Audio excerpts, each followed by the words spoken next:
When we hear the name Adolf Hitler, we start to imagine a ruthless person who caused the Second World War and the deaths of some 12 million people in Europe. And we are absolutely right. He was ruthless, irrational, and cruel.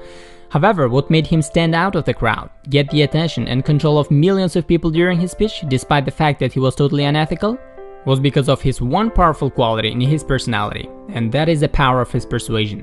Please don't get me wrong, I'm not saying that we should try to be like him or support what he did. In fact, I personally hate him for what he did in those years.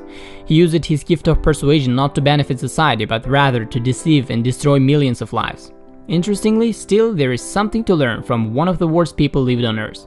Since I'll try to provide you guys with some quality content on social psychology and many other topics in this channel, I thought that the power of persuasion is something worth paying attention to.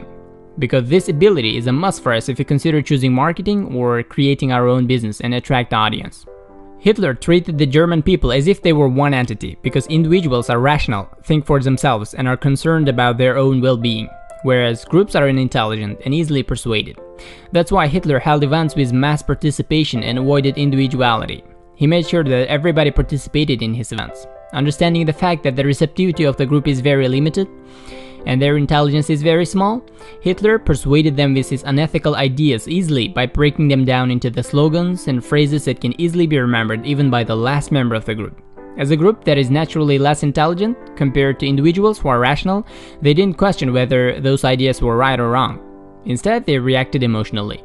In fact, the group is emotionally more reactive, not rationally. So the key to influence a mass group is to control their emotion with strong statements rather than rational ones even. Besides that, group requires the energy and the strength of the leader in his speech. That's why he used strong words such as fire or sword in his speeches when he referred to Germany. Creating the strong sense of group and commonality, Hitler persuaded people to unite and even attack those who are from different country or race. I'm sure all of us need some of his methods and techniques to persuade a group of people, of course in ethical ways. Because most of us at some point of our lives give presentations, talks, and communicate with the audience at school or work.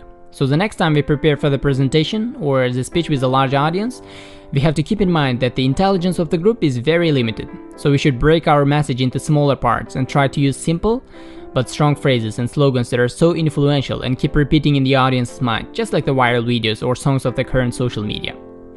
Besides, don't forget to refer to the audience as group, united under the same mission and purpose rather than the collection of individuals with different goals. To do that, just use as many strong words that signifies the team and the group as possible. This way you can easily get the full attention of the audience and control it. In addition to leveraging the difference between group and individuality, he used either or case. For example, when talking to mass groups of Germans, he used such statements as, either we destroy Jews or they're gonna destroy us.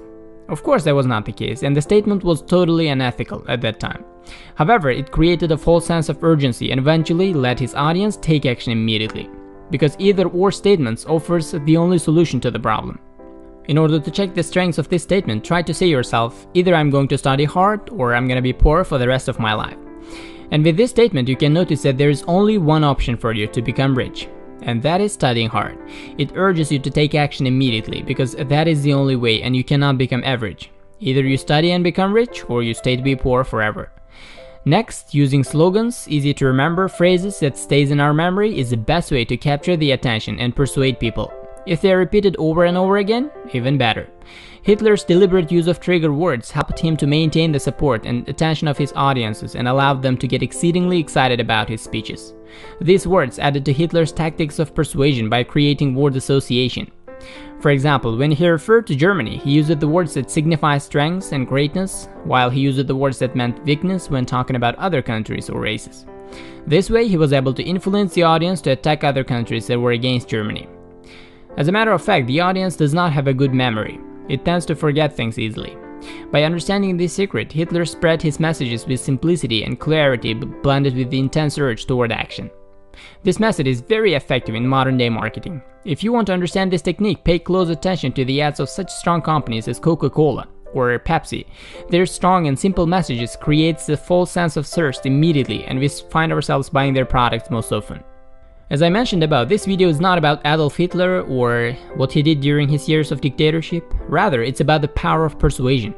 When we hear the term persuasion, most of us tend to think as making others believe the ideas or things that are not ethical.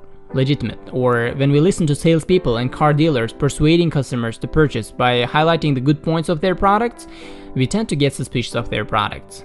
Not because we already know that they're trying to sell something, but because our instinct tells us they're not persuading us in the proper amount and in the right way. Let me tell you this fact: there are 7 billion salespeople on Earth. I mean, everybody has something to sell. Whether it's a product or an idea doesn't matter. All of us should learn how to persuade others in the right way to be able to survive. Either you're gonna learn how to persuade others, or you stay to be poor forever. Did this statement urge you to watch this video one more time? I'm glad if it did. If you liked my video, don't forget to press big fat like, share and subscribe for more future videos.